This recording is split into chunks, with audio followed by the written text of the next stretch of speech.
Nestled in the tropics of Southeast Asia lie a string of islands that sit right at the crossroads of some of the world's busiest shipping lanes. They also happen to be alongside the Strait of Malacca, one of the most critical maritime choke points in the entire world, through which over $3.5 trillion worth of trade passes through every single year. This is Singapore, a city-state with a modest population of just 6 million residents, a population which, for comparison's sake, is close to that of Atlanta, Georgia, in the United States. It's seen by many as the most successful development story in recent history, considering its roots as a chaotic malaria-ridden harbour of the 1960s, and besides its location, Singapore has very little land to work with and essentially zero natural resources of its own. Fast forward to today, and it has established itself as one of the wealthiest economies of the 21st century, with an iconic skyline characterised by opulent modern architecture, green buildings, and a futuristic utopian airport that looks like something out of a sci-fi film. So how exactly did this tiny city-state succeed in becoming as wealthy as it is today? At the beginning of the 19th century, a small entourage led by Sir Stamford Raffles arrived in Singapore, with the aim of establishing a port and trading outpost for the British East India Company. The island, given its strategic position for trade between Europe and the colonies of the East, made it the perfect location, and in 1819 a British colony was established.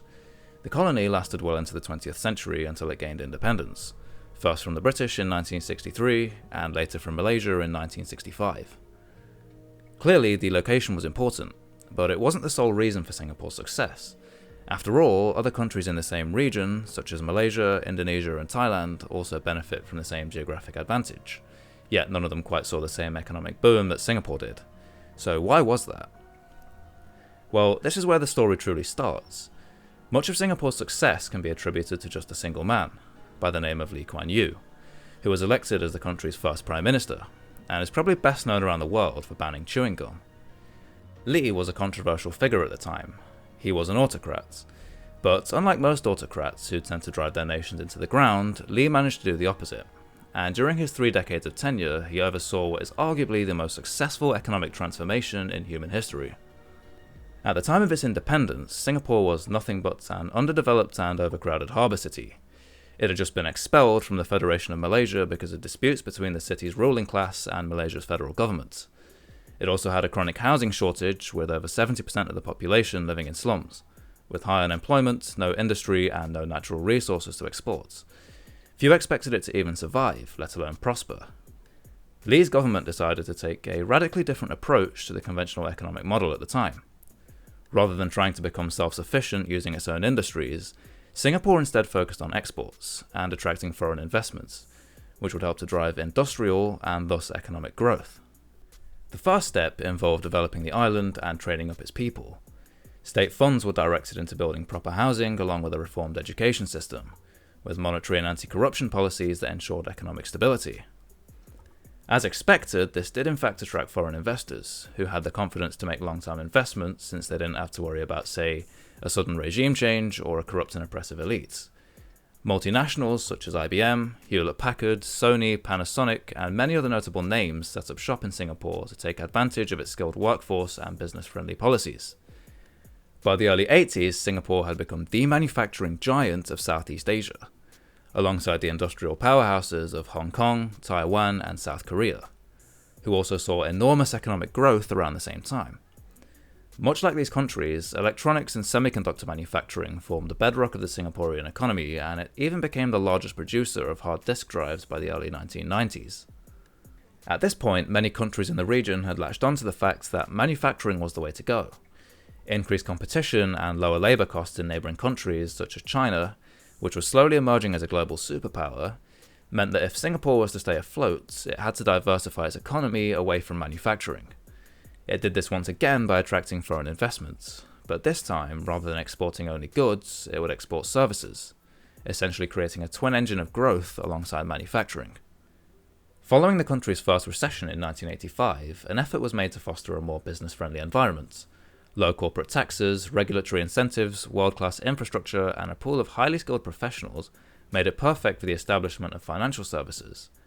Big banks, consultancy firms, and insurance providers flocked to the city, quickly transforming it into a hub for the services industry, which rose from 16% of Singapore's total GDP in 1965 to 28% in 2010, and continues to be the main driver of economic growth, even today in 2024.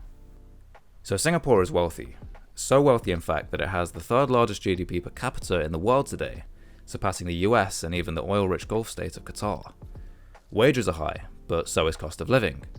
In fact, Singapore has been named the most expensive city in the world to live in, tied with Zurich for the #1 spot, and is even costlier than New York.